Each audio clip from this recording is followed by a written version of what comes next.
ሰላም ጤና ይስጥልን ክቡራን የዩቲዩብ ቤተሰቦች፣ የሰዓቱን አጫጭር መረጃዎች እየቀርብ ያለው እስከ ፍጻሜው አብራችሁን ቆዩ።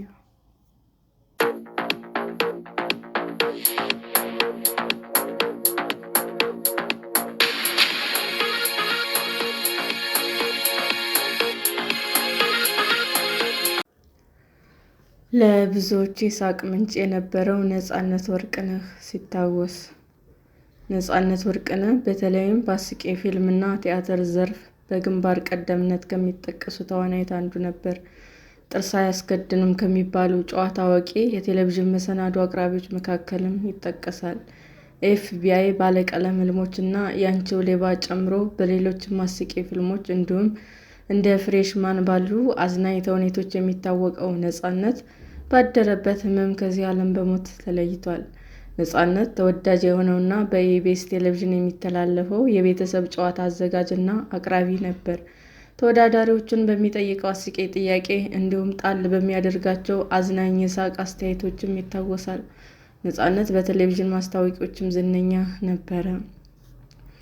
ፈጣኑ ነፃነት የባህልና ስፖርት ሚኒስትር ዴኤታው የቲያትር ባለሙያው ተባባሪ ፕሮፌሰር ነብዩ ባዬ ነፃነት የሚያውቁት በ1990ዎቹ አንስቶ ነው። ያኔ 20 ዓመት ቢሆነው ነው። የ1980ዎቹ መጨረሻና በ1990ዎቹ አዲስ አበባ ውስጥ የአማተር እንቅስቃሴ በጣም የተስፋፋበት እንደነበረም ያስታውሳሉ። ቄራ አካባቢ ሳምሶን ታደሰ ቤቢና ሰለሞን ቦጋለ፣ መርካቶ አካባቢ ቴዎድሮስ ካሳሁን ወይም ቴዲ አፍሮና አብነት አጎናፍር በኪነ ጥበብ እንቅስቃሴ ይታወቃሉ። ወደ አገር ፍቅርና ገዳም ሰፈር አካባቢ ስማቸው ከሚጠራው መካከል ደግሞ ነብዩና ነፃነት ይገኙበታል። በዘመኑ በጣም ብዙ ወጣቶች ወደ ቲያትር ይገቡ ነበረ። የኪነ ጥበብ ክበባትም ብዙ ነበሩ። በትወና በጽሑፍና በዝግጅት ስመጥር ባለሙያዎች መነሻቸውም ይህ ነው። ከእነዚህ ወጣቶች ውስጥም በጣም ፈጣንና በተለይ ለኮሜዲ ስራዎች እጅግ ከፍ ያለ ስጦታ ያለው ነፃነት እንደነበረም ያስታውሳሉ። በ1993 ዓ.ም እሳቸው የዩኒቨርሲቲ ተማሪ ሳሉ ነፃነት ማክሲ ሚዲያ ኢንተርፕራይዝ በሚባል ክበብ ቲያትር ሲሰለጥን አግኝተውታል። ያየነው የዩኒቨርሲቲ ተማሪ ነብዩ አሰልጣኝ ሆነው ነበር የሄዱት። የበለጠ ሙያውን እያዳበረ ብዙ እየታተረ ነበር ያገኘሁትም ይላሉ። ከዚያም በኋላ በስራ አልፎ አልፎ ይገናኛሉ። ነፃነት የሚገልጹትን ፈጣን አእምሮ ያለው ብለው ነው። ይህ ፈጣንነት ደግሞ ለኮሜዲ ስራ አንዱ መሰረታዊ ነገር ነው። የኮሜዲ ስራ ፈጣን አእምሮና የፈጠራ ችሎታ ይፈልጋል ይላሉ የቲያትር ባለሙያው። ድንገቴ የፈጠራ ኮሜዲ ከሚሰሩ ባለሙያዎች መካከል ነጥረው የሚወጡ ፈጣን አእምሮ ያላቸው ናቸው። ነፃነት ወርቅነህ ለረጅም ጊዜ ከሚያውቁትና አብረውት ከሰሩት መካከል አንዱ የሆነው ደራሲና አዘጋጅ መዓዛ ወርቁ በተለያዩ የመድረክ የቴሌቪዥንና የሬዲዮ ስራዎች ላይ በሚያሳየው ተፈጥሯዊ የትወና ብቃት ከፍ ያለ አድናቆት እንዳላትም ትናገራለች። ኪነ ጥበብ ለማንኛውም መንገድ ቢሰራ አሳምሮና አሳድጎ የሚሰራ ለየት ያለ ተሰጥኦ ያለው ተዋናይ እንደነበረ የሚያውቀው ሁሉ የሚመሰክርለት ነው። ነፃነት በስራው ላይ በምንም አይነት የዲስፕሊን ችግር የማይታማ ለቡድን ስራ የተመቸ ስኬታማ ባለሙያ ነው ትላለች መዓዛ። አክላም ስራ ቀለል ብሎ እንዲሰራ የሚያግዝ በእድል ወይም በአጋጣሚ ስም ያገኘ ሳይሆን ለፍቶ ጥሮ ወድቆ ተነስቶ ትልቅ ስም እና ማንነት የተከለ ታታሪ ሙያተኛ ነው ስትል የነፃነትን ስኬት ምን ያህል በጥረት መጣ እንደሆነ ትናገራለች። ድንገቴ ፈጠራ የኮሜዲያን የአእምሮ ፍጥነትና ስል መሆን ያሳያል። ስለዚህም እንደ ምሳሌ ኮሜዲያኖቹን ትሬቨር ኖዋ እና ማክስ ሃሚን ይጠቀሳሉ። ፍጥነት ብቻ ሳይሆን በፍጥነት መናገር የሚፈልጉትን ወይም ማስተላለፍ የሚፈልጉትን መልእክት ማድረስ ይጠይቃል። በዚህም ነፃነት የተካነ ሙያተኛ ነበር። በጣም ለዛ ያለው በጣም ሙዝ ያለ ሲሆን ያ ሰው ከሁሉም መጥቆ ይወጣል የሚሉት ረዳት ፕሮፌሰር ነብዩ ለዚህ ማሳያ ነፃነት ይጠቅሳሉ።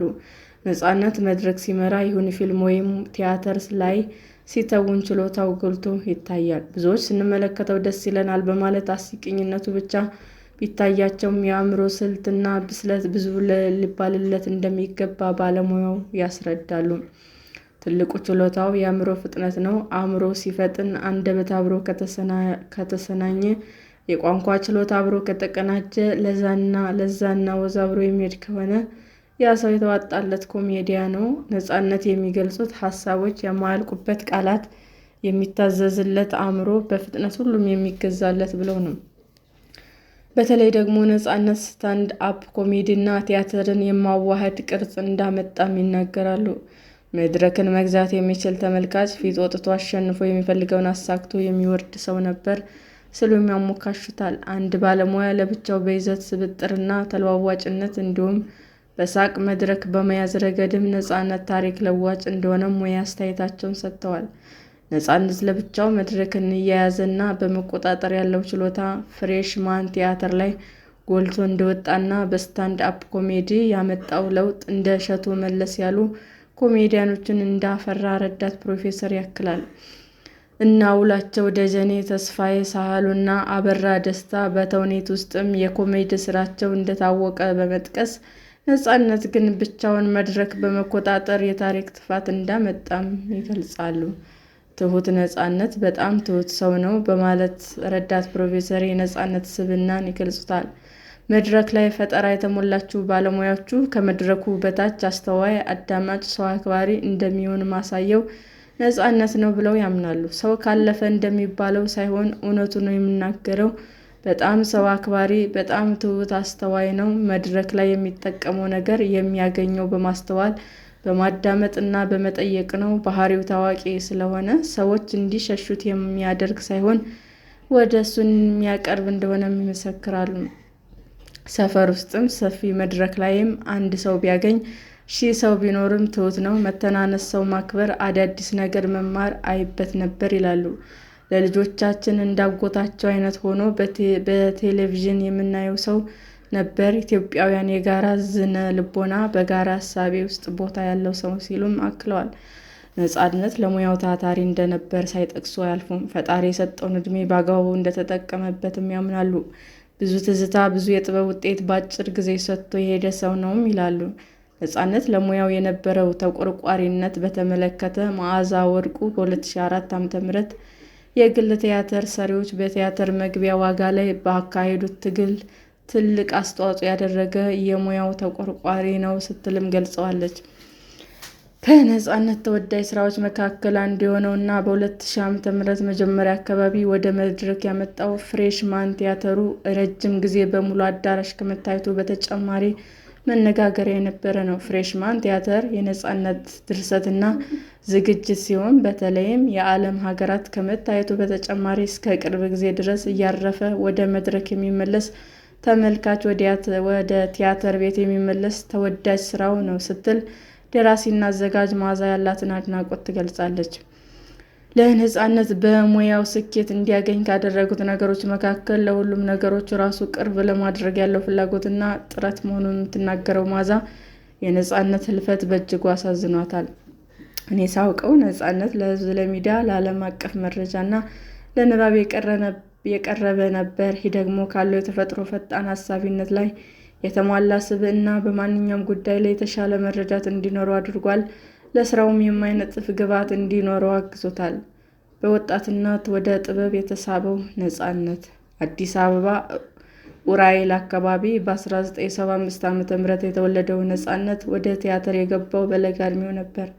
ተዋናይ፣ ኮሜዲያን፣ የቴሌቪዥን ፕሮግራም አዘጋጅ እና አቅራቢ ነፃነት በኢትዮጵያ የፊልም ቲያትር እና የቴሌቪዥን መሰናዶ ታሪክ ጉልህ ሚና አለው። የሁለተኛ ደረጃ ተማሪ ሳለ የራሱን ቲያትር በመጻፍና ሴት ገጸ ባህሪ ወክሎ በመተወን የመምህራኑን ትኩረት እንዳገኘ ይነገርለታል። በተለይ የአማርኛ አስተማሪው ያበረታቱት እንደነበር በሰጣቸው ቃለ ምልልሶች ተናግሯል። በኢቢኤስ ቴሌቪዥን ላይ የቤተሰብ ጨዋታ አቅራቢ ሳለ መሰናዶው ከፍተኛ አድናቆት ያለውና ተወዳጅ እንዲሆንም የአንበሳውን ድርሻ ተወጥቷል። ኢቢኤስ ቴሌቪዥንም በማህበራዊ ሚዲያ ገጹ ላይ አርቲስቱ ባደረበት ሕመም በድንገት ሕይወት ማለፉን ገልጾ ሕልፈቱ የተሰማውን ሐዘንም ገልጿል። ጠቅላይ ሚኒስትር አብይ አህመድም በሕልፈቱ የተሰማቸውን ሐዘን ገልጸው ነፃነት በተለይም በህዳሴ ግድቡ በተዘጋጀው 2016 ዓ.ም የመቀበያ ፕሮግራም የነበረውን አስተዋጽኦ ሁሌም አስታውሰዋለሁ በማለት በማህበራዊ ትስስር ገጻቸው ላይ መልእክት አስተላልፈዋል። ጠቅላይ ሚኒስትሩ ጨምረው ነፃነት የመራውና እሳቸውም የታደሙበት የአዲስ አበባ ዝግጅት በማስታወስ ሁላችንም አዲሱን ዓመት በደስታ እንድንቀበል አድርጎ ነበር። ለቤተሰቦቹ፣ ለአድናቂዎቹ መጽናናትን እመኛለሁ ብሏል። የነጻነት ዜና እረፍት መሰማቱን ተከትሎ የተለያዩ ማህበራዊ ሚዲያ ገጾች ላይ የሙያ ባልደረቦቹ እንዲሁም አድናቂዎቹ ከምስሉ ጋር የያዘ መግለጫዎች እያጋሩ ነው። ነጻነት ባለትዳር እና የ3 ልጆች አባት ነው። እስከ ሐሙስ ጥር 7 2018 ዓ.ም ድረስ የተለያዩ ስራዎችን ሲያከናውን መቆየቱን ባልደረቦቹ የተናገሩ ሲሆን ነገር ግን አርብ ጠዋት ድንገተኛ ህመም ተሰምቶት ወደ ሆስፒታል ከሄደ በኋላ እኩለ ቀን አካባቢ ማረፉን ጓደኞች ተናግረዋል። የነጻነት ወርቅነህ የቀብር ስነ ስርዓት ቤተሰቦቹ፣ የሙያ ባልደረቦቹ እና አድናቂዎቹ በሚገኙበት በአዲስ አበባ የቅድስት ሥላሴ ካቴድራል እንደሚፈጸም የተነገረ ነው። ሰላም ጤና ይስጥልን ውድ የዩቲዩብ ቤተሰቦቼ እንዴት ናችሁ? አዲስ ጀማሪ ነኝና ሰብስክራይብ ያደረጋችሁ አበረታቱኝ። አመሰግናለሁ። ክቡራን የዩቲዩብ አድማጮቻችን ለሰዓቱ ያቀረብኩላችሁ አጫጭር መረጃዎች ይህንን ይመስል ነበር። በሌላ መረጃ እስክንገናኝ ሼር፣ ላይክ፣ ሰብስክራይብ እንዲሁም ቢቀርብልን የምትሉት መረጃ ካለ ኮሜንት እያደረጋችሁ ቸር ቆዩን።